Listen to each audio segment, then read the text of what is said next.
Thank you. I didn't think I did that. All right. Thank you, everyone, for joining us for our Hormone and Metabolism, a doctor's guide for women. We are really, really excited because we have a very special guest who is an expert when it comes to not only women's health, but specifically hormones and metabolism. And I'm really excited to have her here. Before we jump in, I want to share a really amazing opportunity for those of you who are joining us live. Thank you for joining us live. We do have a very special gift opportunity that you can enter in for our raffle. We are going to put in the comments an opportunity for you to just put your name in. And then that will get entered into a raffle to win a gift. And I am going to pick a couple winners. So thank you for joining us and taking the time to be on the call tonight. My name is Katie, and I would like to just introduce our very special guest that we have, Dr. Erin. For those who do not know her, she's an amazing background. In fact, I was studying up a little bit more today on her, and I was amazed at her background, not only in nutrition, but specifically also in metabolic biochemistry and also in associative diseases, including obesity and diabetes. And what I thought as a woman who is entering into her 40s and getting older was how important it is to address specifically hormones and metabolism. And so, Dr. Erin, I would just love to hear from you um, how we can navigate this time as women as our hormones are changing and what we can do to really support our bodies, specifically when it comes to our metabolism. So I would love for you to share your wealth of knowledge and thank you again for joining us. It's very good to be here. I am in the throes of this as well, so I feel like I could now kind of speak from personal experience. I know we want to focus on metabolism and hormones specifically, but I thought it would be valuable to talk a little bit more broadly about women's health and just kind of this menopause transition as well. And a great place to start is I think we're really fortunate. I don't know if any of you remember mothers going through this phase of life, and it was kind of taboo, right? Like nobody talked about it. There were no like support groups. It was just kind of like deal with it. You're going through it. You'll get through the other side. All will be okay. And I think now it's no longer taboo, and people are talking about it, and we have support systems and we have education at our fingertips. So I think a great place to start with this conversation is this isn't an end, right? This is just an opportunity. It's like embrace this change. It is a change we all are experiencing. We've had these different phases of our life as women. This is just another one of those phases. So I think it's just an opportunity to kind of shift our mindset and say, let's embrace this change. Let it be an opportunity to kind of start fresh. Maybe it means like pursuing a brand new passion. Maybe it means like starting a new routine. Maybe it means like going and volunteering. So, really, I encourage you to not think of it as like a finite end, but just like this opportunity to start fresh and start new. And then also, like I said, we have just like information at our fingertips now. So I think that we, unlike women of the past, can really take charge of our own health with this information that we have at our fingertips, right? So read, educate yourself, join groups, learn, because when you know, that's going to give you that knowledge, that power to really take control of your health and do things that can really make this transition as smooth and easy as possible. Okay, so with that, let me share my screen. Okay, can you all see that okay? Oh shoot, let me do full screen. Okay, can you see that? Yes. Okay. So I want to start just like with some general recommendations. And we have a couple of life stages. We're going to focus on the time of change, which typically occurs in our 40s and 50s when we're seeing a lot of shifts in our hormones. But there's also the phase, kind of the new beginnings when we're balancing career, starting families, just a lot of, like change happening in our life. And then of course we have beyond those hormonal changes, so mid 50s and beyond. And there are really a number of things that we should be focusing on regardless of what phase of life we're in. So it doesn't matter if you're in your 20s and 30s and starting a new career and starting your family, or you're in your, 60s and postmenopausal. These are all things that are important for every phase of life. So we know eating a healthy, balanced diet is really important. Exercising regularly is really important. Really focusing on maintaining a healthy weight, that's obviously incredibly important. And we'll get into details of all of these in a bit, but managing stress and then just being mindful that we all know what we should be doing, right? We know we should be eating a healthy, balanced diet, getting more protein, staying hydrated, but it's hard. And that's where supplementation can be really, really powerful in helping to fill those gaps and making sure that we're getting the nutrition that we need to support us, in each of those phases and specifically or even more importantly during those phases when we're seeing those hormonal shifts. Okay, so let's focus on those times of change, 40s and 50s, just kind of a level set. There are a couple different phases of menopause. We have the perimenopause, and this is that transition phase. So this is when our hormones are starting to fluctuate. And why this can be so challenging is because estrogen and progesterone levels, they're starting to decline, but they're also fluctuating. They go down, they go up. So that's why we're seeing a lot of these symptoms that are commonly associated with menopause. Menopause is specifically defined as that point when women have not had a menstrual period for 12 consecutive months. So after you haven't had a period for 12 months, that's when you have considered, you are menopausal. And then after that, that's when you're in the postmenopausal phase. I'll go through these super quickly, but just so you know, everyone experiences menopause very differently. So some women can go through menopause, and the only change is that they have irregular periods and then don't have a period. Other women, they experience tons of symptoms. The severity of symptoms, are different from one person to the next. So it is so variable. And this is where just being incredibly aware of you and what you're experiencing is really, really important during this life phase. So common symptoms, I think we're all very aware: hot flashes, night sweats, irregular menstrual cycles, vaginal dryness, mood changes, sleep disturbances, just changes in our ability. I notice this one a lot, just like focus, memory, concentrating, changes in libido. One thing I don't have here, but that I've personally experienced is like heart palpitations or like increased heart rate. That's something that can, keep you up at night too. So just there are so many symptoms. And this is where I think what I mentioned earlier is just like education is really powerful. I've done a lot of Google searches and AI searches like, is this a symptom of menopause? I think these are the ones that are most commonly talked about, but there are so many things, again, that are happening because we're seeing those regular fluctuations in hormones. I think, the most common one are hot flashes and night sweats. There's so many things that we can do to help with these. I think tracking hot flashes is one of the top things that I recommend, because if you're tracking them, you can become aware of what's triggering them.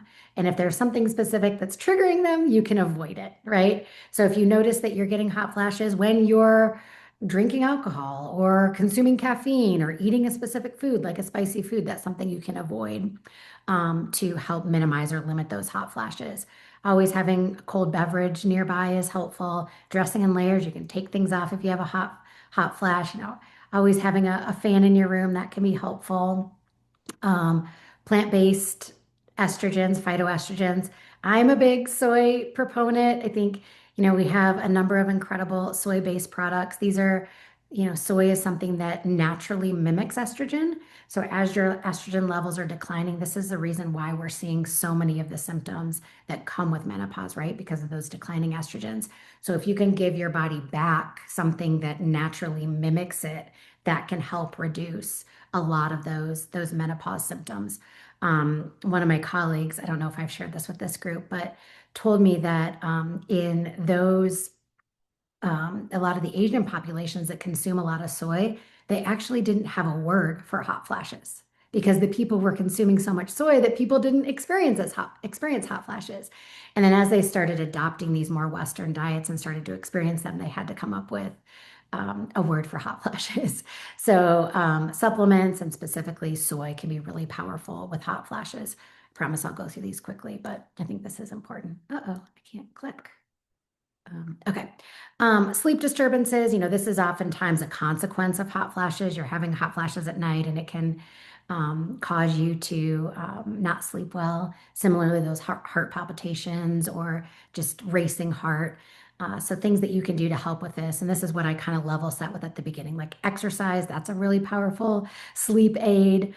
Limiting your heavy meals, smoking, drinking alcohol before bed, caffeine, limiting that can be really helpful. Of course, all the narratives around how to improve sleep, limiting your screen time, making sure that you have a sleep environment that's really conducive to sleeping well, sticking to the same schedule, and then supplements can always be really helpful here as well. And we have a couple of supplements that are really helpful in helping you fall asleep, stay asleep, like Dream Serene uh, or our evening tea. Mood changes are obviously something that are commonly experienced by women, and oftentimes this is a consequence of not sleeping well, right? So same recommendations go here in helping to manage stress. We oftentimes see changes in our cognitive health. I think here, just like staying socially active is really important. Just simple things like mind games, doing crossword puzzles, or any of the fun little online games can be really helpful here, and supplements can be powerful as well, like MindWorks, for example. Okay, so let's get into the crux of this, which I know you all are um, eager to hear about. Okay, so obviously, one thing that women often experience during menopause is weight gain. And not only are women experiencing weight gain, but they often always see shifts in their body fat distribution. So maybe you were carrying your fat or extra weight around your hips previously, and during menopause, women often see shifts in where they're carrying it to around their belly. And that belly fat is oftentimes associated with just adverse health consequences. So we're seeing weight gain, and we're also seeing shifts in where we're carrying that weight. So I want to talk a little bit about the role that hormones play in weight management. And hormones, and we're going to talk specifically about estrogen, we're going to talk about estrogen, insulin, and cortisol as these three main hormones that are really relevant for weight management. And what these hormones are doing is they're the signal. So they're the signal that are telling our body, it's like the communication system, and they tell our body what to do with energy at any given moment. Okay. So energy comes from the food that we eat. We eat food, we digest it. These hormones, these signals are released, and they tell our body, do we want to use this for energy right now? Or do we want to store it for later? So those are the two main scenarios. And that's where hormones come in. They're helping our body decide, am I going to use this food, this energy that I've just consumed for energy and burn it? Or am I actually going to store it for later? Okay. Anybody have any questions? No, is that clear so far? Okay, so here we're going to talk about the main hormones that play a role in this. So first, the role of insulin, the role of cortisol, and then also, I should have mentioned, the role of appetite hormones. I didn't mention those. So insulin, cortisol, and appetite hormones. So that appetite hormones obviously are something that are in the media a lot right now, like GLP-1s. Okay, so insulin. Insulin is what is telling our body how to use energy. Okay. And then estrogen and cortisol are really telling us how we're going to store it. And then estrogen and appetite are really helping us to say how much we're eating. Okay, so let's step back. This is a little complicated. So if you need me, Katie, chime in. If it's not clear, you need me to repeat. This is a little bit complicated biochemistry here. But okay, so let's start with insulin. Okay, so when we eat, and this is especially like carbohydrate rich foods, those carbohydrates enter our blood as glucose, right? And when that happens, our body releases insulin. And that insulin tells our body, take up that glucose, those carbohydrates into our cells and use it for energy. Okay, so is that clear? We eat food, specifically carbohydrates. It enters our blood. We want to get that sugar, that glucose into our cells so it can be used. Insulin is what tells our cells to take it up and use it for energy. So, as estrogen levels start to decline, what happens is our cells they become less responsive to that insulin. Okay? So what is that insulin doing? It's telling that glucose, those carbohydrates to be taken up by cells to be used for energy. So when we're less responsive to insulin as estrogen starts to decline, that glucose stays in our blood.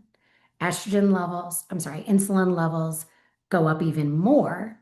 And then what happens is instead of using that food, that glucose, those carbs for energy, our body actually starts to store it. Does that make sense? So normally when estrogen levels are high, we eat, insulin tells us, take that food, take that sugar into our cells, use it for energy. But as estrogen starts to decline, instead what's happening is our body's not as responsive. So instead of that glucose, that food being used for energy, it actually is stored. Okay, is that clear? I know it's a little complicated. Okay.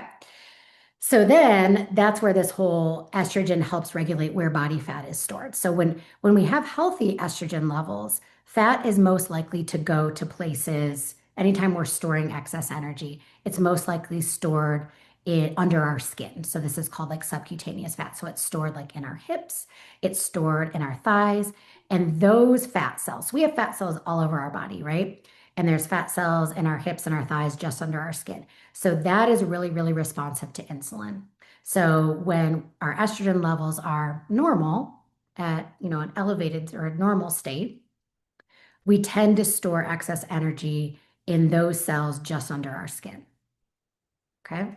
So anytime we're storing excess energy, it goes to tissues around our hips and our thighs. But as our estrogen levels start to decline, those fat cells around our hips and our thighs, they become less responsive to insulin. And then the fat cells around our abdomen become more responsive. So we start to store more fat around our belly. Is that clear? Does that make sense? Okay. So we're not, as estrogen levels start to decline, we're using less of the food that we're eating for energy, and we tend to store more of it. And we tend to store more of it in our abdomen around our belly, as opposed to around our hips and our thighs or just under our skin. And the reason that's problematic is because when we're storing fat around our abdomen, that's what's associated with all of those metabolic conditions like adverse health outcomes like diabetes and heart disease. So we would prefer not to be storing fat around our belly.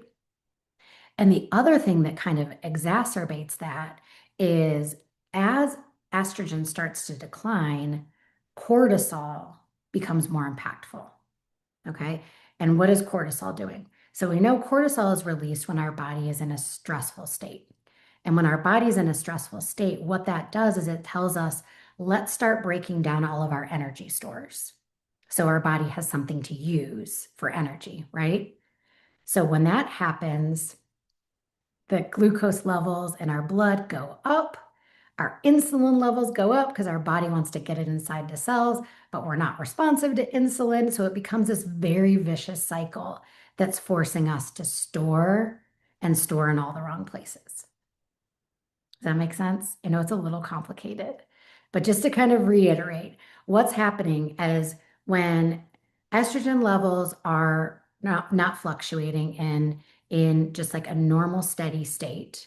When we eat, we use that for energy, and anything in excess is really just stored under our skin, which is not dangerous. But as estrogen levels start to decline, what happens is we have a hard time taking up that food, those nutrients into our cells and using them for energy. And instead, we start to store them. And we start to store them in all the wrong places around our abdomen, which can lead to adverse health consequences. And the estrogen is not only contributing to this, but because it's declining, we're seeing the effects of cortisol become even stronger. And that's also exacerbating storage and storage around our abdomen. Okay. Does anybody have any questions about that? I know it's a little complicated. I know that some people are asking, so what, I'm sure you're going to get into it. Yes. What can help? Yeah, what can you do? Okay, so I'll get to that in a minute. Okay, so that's estrogen, insulin, and cortisol. And it's just storing and storing in all the wrong places. But then there's also appetite. So this is another thing that's going to contribute to weight gain, right? So estrogen actually plays a role in influencing satiety hormones. So things like GLP-1, which are going to signal when we eat, GLP-1 hormones increase, they send a signal to our brain telling us we're full, right? But estrogen actually has an impact on these hormones, these satiety hormones, and specifically GLP-1. So what it does is it helps support the release of GLP-1 when you eat. So when estrogen levels are high, it's going to help you release that GLP-1 so that you can send that signal to your brain and tell you you're full. But then it also actually influences like how strongly your brain responds to that fullness signal. So it's doing two things. It's helping to release it when food enters your gut, but it's also helping your brain respond to that hormone saying like, "Hey, I'm full, stop eating." So as estrogen declines, you become less efficient at producing GLP-1 and other satiety hormones that send that signal, and your brain also becomes less responsive to that cue. Okay. So you're eating just as much or similarly to what you did before, but you're producing less of those hormones in your gut that tell you you're full, and your brain is not as responsive to that fullness signal. So as a result, it takes you longer to get that fullness signal. So you might consume more food than you did previously. So there are a couple things playing against you here, right? You're not getting that fullness signal. You're not responding to it like you used to. And now you're also not using that fuel the same way you did prior to menopause or perimenopause. You're storing more of it, of that energy, and you're storing it in kind of the wrong places, right? Around your abdomen. Okay. Any questions about that? The satiety hormones are a little bit easier to understand. Okay, so what can we do about this? We've talked a lot about protein here at Shackley, so obviously protein becomes really, really important. The reason for this is we know that as we get older, and especially during menopause, lean body mass begins to decline. Okay, and lean body mass is very metabolically active. So that means that even when you're resting, your muscle is helping you to burn calories. And protein is really important in helping you to maintain and to build that lean muscle. So you want to make sure that you're consuming a diet that is really, really rich in protein so that you can maintain and build that lean muscle, which is going to help to keep your metabolism high.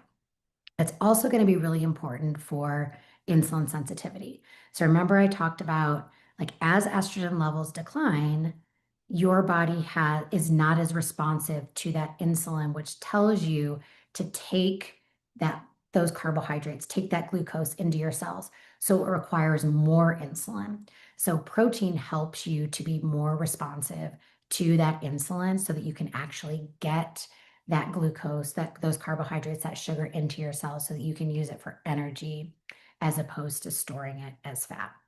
So protein, super important. Make sure you're getting your protein to support your lean muscle, which is metabolically active at rest, and to improve insulin sensitivity so that you can actually get those carbs, that glucose into your cells and use it for energy as opposed to storing it. Fiber is also really important. So fiber from carbohydrate rich food. So this is going to be, and I guess I should have said, we should talk about some Shackley products really quickly when it comes to protein. We know, especially with new dietary guidelines, that most of us do not get enough protein from our diet alone. It's hard, right? You should be getting about 80% of your ideal body weight in protein per day in grams. So if you weigh 100 pounds, you should be getting about 80 grams of protein a day. That's hard. And we can do our best to try to get this through food alone, but supplements can be really, really powerful in making sure that we're getting the protein that we need to preserve lean muscle, build lean muscle, and really help to improve insulin sensitivity so that we're using our fuel for energy as opposed to storing it. We have a lot of great products. We talked a little bit about, soy-based protein products, Life Shake. That's going to be not only great for helping to replace that insulin to minimize a lot of the symptoms that come with menopause, but also to help build and repair lean muscle. And then we have some new great sparkling proteins, which, have 40 grams of protein. So just a great way to supplement and make sure you're filling in those gaps to get the protein that you need every day to help preserve, maintain lean muscle, and support insulin sensitivity. Okay, fiber. So why fiber is important? You can get fiber from, really fiber-rich carbohydrates. So think of things like whole grains, beans, fruits, vegetables. These are things that are fiber-rich. We also have products like Life Shake does have fiber in it. So there are great ways through supplementation to get extra fiber. Fiber is actually one of those foods. It's considered a shortfall nutrient. So most people just aren't getting enough from their diet alone.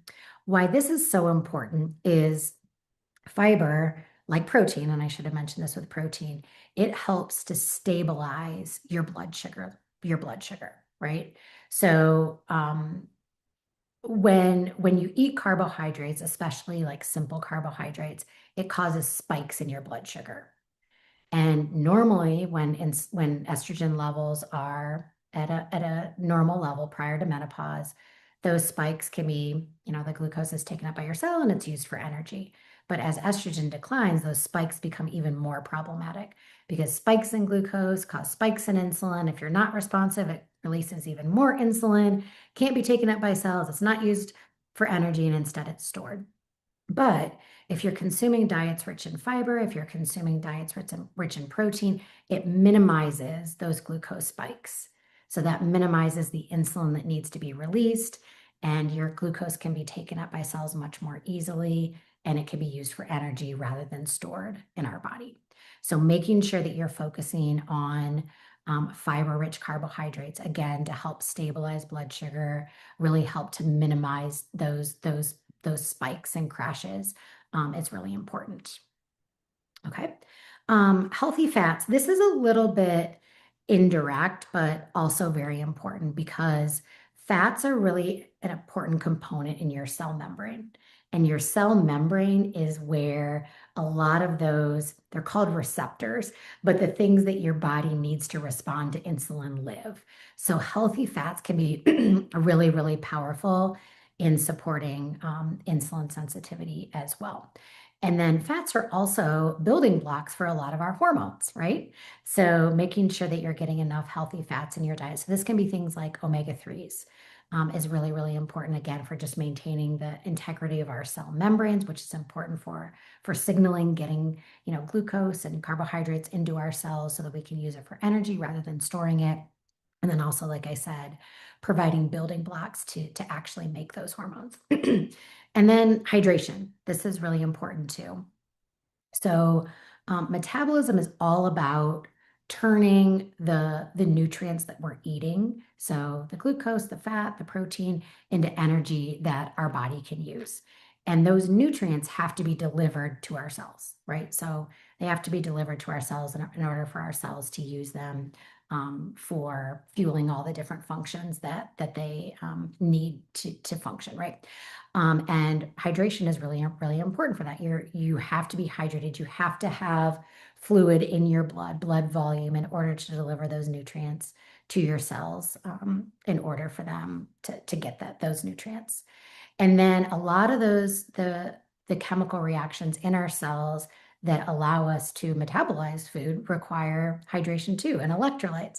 So it's again really important not only to deliver all those nutrients to our cells, but once they're inside of our cells need to be properly hydrated and need all those electrolytes, sodium, I guess it's potassium specifically inside of cells, but all those different electrolytes, charged ions inside of our cells so that our body can actually utilize those nutrients for all the different functions that we need. Okay, I think that was my last slide. I am happy to, if you have questions, I know this is complicated. I can go over it again. We can talk more about the specific supplements or foods that can be really helpful. But those are the big things. So protein, fiber, healthy fats, and hydration are really helpful in I don't want to say combating, but helping to, compensate for these changes that we see occurring with menopause and the declines in estrogen and progesterone. Wow, I took pages of notes, so thank you. So Sheila asked a really good question. She said, "Can you explain how the body differentiates between carbs in a potato and carbs in, for example, protein? Like how are those carbs differentiated?" Yeah, so it's really just how our body digests and absorbs them. So a simple carbohydrate like a sugar, right? A glucose, a fructose, they're digested really quickly and they cause spikes in your blood sugar. So you see these huge spikes. There's like this huge flood of glucose that comes into our blood. And then you have to have these big surges in insulin in order for our cells to take them up. And they can also crash really quickly, right? So you have a big spike in glucose, a big crash, and that can lead to like a big spike in energy and then like a big slump. And that can also, those types of sugars also can have impacts on insulin sensitivity. So that's related to how our body actually responds to that insulin that tells us to take that glucose up into our cells. More complex carbohydrates, they're just digested and absorbed much more slowly. Mm. So that means that that glucose enters our blood much more slowly. So you don't see these big spikes. You don't need big surges of insulin to take them into cells. It's much more steady energy. So it's slow and steady increases in glucose, slow and steady releases of insulin, slow and steady uptake in our cells so that our cells can use it for energy. Does that make sense? Yes, and also when we are more mindful of the amount of protein that we're eating or consuming throughout the day, that's also going to help with the stabilizing, keeping you Yep. full, keeping you satisfied. Um, the other question that somebody asked was, can you maybe talk a little bit more about, well, a couple products that I would love for you to talk a little bit more about is our glucose regulation complex, because I know we talked about how our insulin sensitivity changes as we get older, and then also liver DTX specifically for us as women, and because some of us can be more estrogen dominant, how that product might also help. Okay, one thing I do want to say about protein that I should have mentioned with um, the simple carbs versus complex carbs is protein and fiber can also help to slow that digestion and absorption of carbs. So if you pair, and I think it's really important anytime you're eating a food, taking a supplement, to look at the protein and fiber content relative to the carbohydrate content. Carbohydrates are important, they're good, our body needs them.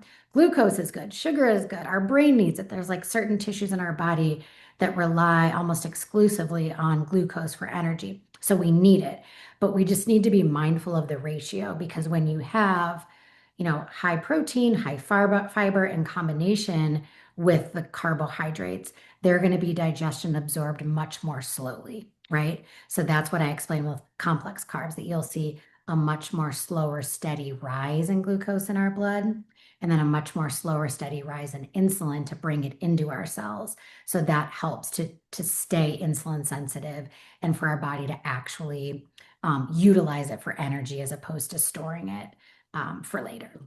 Okay, so glucose regulation complex. Yeah, I mean, I think that that's absolutely a route that people can take to help manage blood sugar and improve insulin sensitivity. I think though that doing that in combination with fiber and protein is really, really powerful because I think we like to talk a lot about targeted solutions versus foundational nutrition, right? And if you start with foundational nutrition, oftentimes those targeted needs miraculously resolve, right? So if we think about making sure that we're consuming, through diet and also through supplementation, the protein, the fiber, making sure it's paired responsibly with the carbohydrates, that's going to help minimize those blood sugar spikes, minimize those insulin surges, help to reduce the likelihood of insulin insensitivity and minimize all those things that we talked about earlier.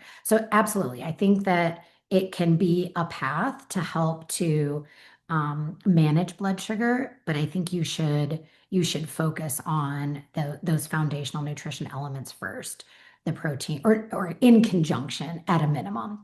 And then, like I said, so often we miraculously see those things improve because we are being mindful of those really foundational elements that are essential to, in this case, managing blood sugar levels and minimizing insulin surges and helping to just support insulin sensitivity in general. Um, I have to say, DTX, I don't know a lot about that product. So I might have to get back to you on that because that's not something that I talk frequently about. And we have another product manager who focuses on that product. So I might have to get back to you on details on that one. I got Sorry. it. I got it. I can I talk don't more know much about it. about it. Okay, yeah. So if you want to say anything, please do. Yes, I can for sure talk more about that. I just want to let's see if there's any. I'm going to wrap us up here in just a minute, but I want to make sure if there was any other question. Can you chat a little bit more about Shaklee protein options and what makes them different? So, can you talk a little bit more about the amino acid leucine and how that is a part of our life shake, which is very unique to our life shake? Yeah, so we like to have what we call a Shaklee difference with all of our products, right? There are a lot of supplements out there, and we focus on research, science, ensuring that the products that we do have on the market are effective, and we want to really differentiate them from other solutions in the marketplace and protein specifically here. Okay, so when we consume protein, our body breaks it down into these individual amino acids, and they're just like building blocks. Our body uses them to build all the different proteins in our body, from hormones to enzymes to muscle, right? And what happens with muscle is that those building blocks, those amino acids, they basically will just sit there unless they have a signal that tells them to start using those building blocks to build muscle. Okay. So we eat protein, we break it down, we have all these building blocks. They can be used to build a lot of things. One thing they can be used to build is muscle. If your body doesn't get the signal to tell them, use those to build muscle, they're just going to sit there. And that signal is leucine. So leucine is what is referred to a branched chain amino acid. If you don't have leucine present, you're not going to use that protein to build and retain lean muscle. So we have formulated all of our Shaklee protein products with that efficacious amount of leucine so that when you actually consume those Shaklee protein products, your body gets the signal that says, okay, we have this protein in our body. We are going to use it to build muscle and retain lean muscle. So I can talk a little bit about the different protein solutions that we have. And again, all of them are formulated with leucine, the necessary amount of leucine to provide that signal. But we have Life Shake, which is really it's more than just protein. It does have 20 grams of protein, but I think of it as, just like a meal in a glass because it has the 20 grams of protein, but it also has fiber. It also has vitamins and minerals, about a third of your daily value of vitamins and minerals. It has omegas, it has digestive enzymes. So it's a really great healthy meal in a glass. We have it available in soy-based protein, so two plant-based options, soy, like I talked about earlier. I think soy, for those of you who are willing and able to use soy-based products, this is a great option during perimenopause and menopause because soy is a phytoestrogen, so it mimics estrogen, right? So as estrogen's declining, it's like you're giving your body estrogen back in a positive way. And then we also have it available for those who would prefer to not do the soy-based protein, plant protein. We have it available in pea protein as well.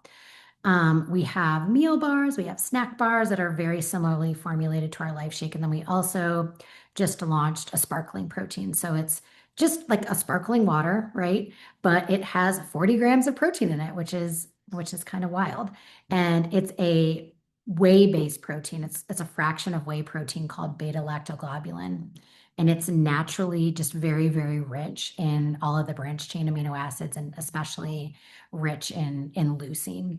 So again, it has that signal, gives your body that signal to actually use that protein to build lean muscle, which we talked about is really important for our metabolism in all phases of life, but especially as we transition through menopause as our lean muscle is really declining, and we know our lean muscle is really important for keeping our metabolism revved up. So those are all great products for supporting lean muscle. Okay. Thank you Any- so much, Dr. Erin. I really appreciate your time. I'm going to let you go because I know you are a busy woman and I just so appreciate it. And I'm going to stay on for those who are still on, and I'm going to go ahead and share my screen. Thank you again, Dr. Erin. That was so helpful. You're welcome. Have a good one. Thank you so much. So I am just going to end with sharing my story because if you were on this call and maybe you're feeling frustrated with your hormones, or maybe you're feeling frustrated with your metabolism, I just want you to know you're not alone. There are so many women who can understand that struggle, and I am definitely was there. After I had my kids, I they were 2, 3 years old, and I still just was struggling a lot to lose the baby weight. And what I didn't realize is that my hormones were all over the place. In fact, I can remember when I was younger having such severe menstrual cramps that I would have to miss school. And when I got pregnant, I had something, it's pretty rare, but it's called hyperemesis. And that is where you get so sick, it feels like you have the flu for the entire duration of your pregnancy. So I want to share that because I know what it's like for your hormones to fluctuate and for that to impact your metabolism. And what I want to share with you tonight, like Dr. Erin said, is helping us to look at our journey as multifaceted. And what I mean by that is we really want to get to the root cause of what is going on with your hormones, what is going on with your metabolism. And the person that invited you tonight can share a little bit more about one of the fundamental best places to get started in Shaklee. For those who are not familiar, what I love about Shaklee is they're clinically proven to work, but they're also clinically proven to be safe. And like Dr. Erin said, if you're struggling to get your protein in, which many of us are, the great thing about the Ready Set Wellness is it comes with two personalized two life shakes that you can personalize with your flavor of choice, and a very helpful vitalizer pack that includes 80 nutrients for women. And this is really important because it is loaded with products to help with your gut health, to help with your brain health, to help with your heart health, to help with energy, to reduce stress, all of the things. And the really nice thing is it's actually a really good deal. It'll help you save a lot of money right now because when you get started on that, you can get a free cleanse. And what we have found is for many people, that cleanse helps jumpstart their metabolism, and it really works to help jumpstart their journey towards feeling better.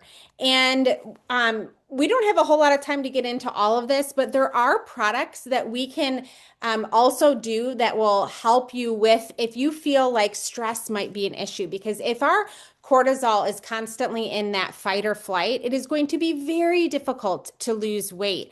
In fact, your body will signal, like Dr. Erin said, to hold on to the weight.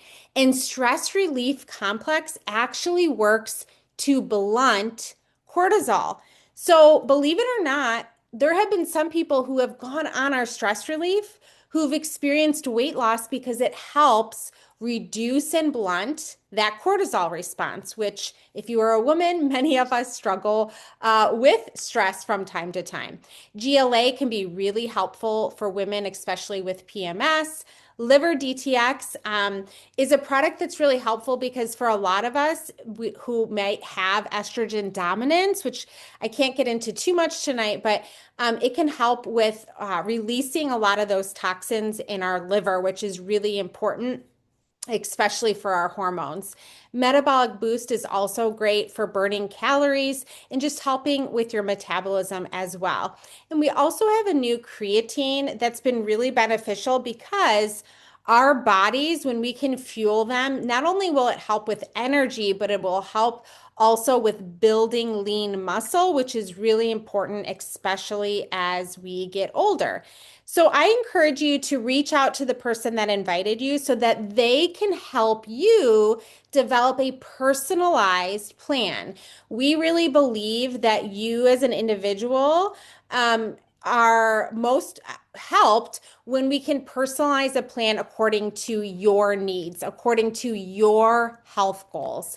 And right now, we do have a limited time promotion where you can also, when you get started, or when you spend 175, you're gonna be able to add on a bottle of trim for only $30. I love this trim. It is a first of all, it's delicious. Every morning I go down to my kitchen and I enjoy a spoonful of this chocolate pudding-like consistency. But what is really neat about the trim is it helps to improve your body composition. And it also visibly reduces the appearance of cellulite and helps promote youthful looking skin.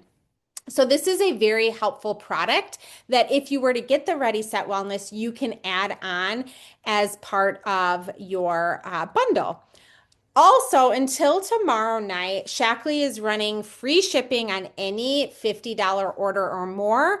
So we really encourage you to get started and try a product or try that Ready Set Wellness bundle. We do have a 100% guarantee in all of our products, so there really is no risk in getting started. And we hope that this was really helpful for you. And make sure again to reach out to your Shackley ambassador to learn more about any other limited time sales that we have. And we will be pulling some of those winners here later tonight. And if you won, you will be reached out to. Thank you so much for joining us tonight. And Alyssa, is there anything else that I might have missed? I know we covered a lot here, but did everyone get a chance? Okay, awesome. And Alyssa did post that survey there, and great. And she just posted it again. Thank you so much. So thank you guys for being on. And if you have any questions, feel free to reach out to the person that invited you, and they can help you get started. Thank you all. Thank you. Thank you.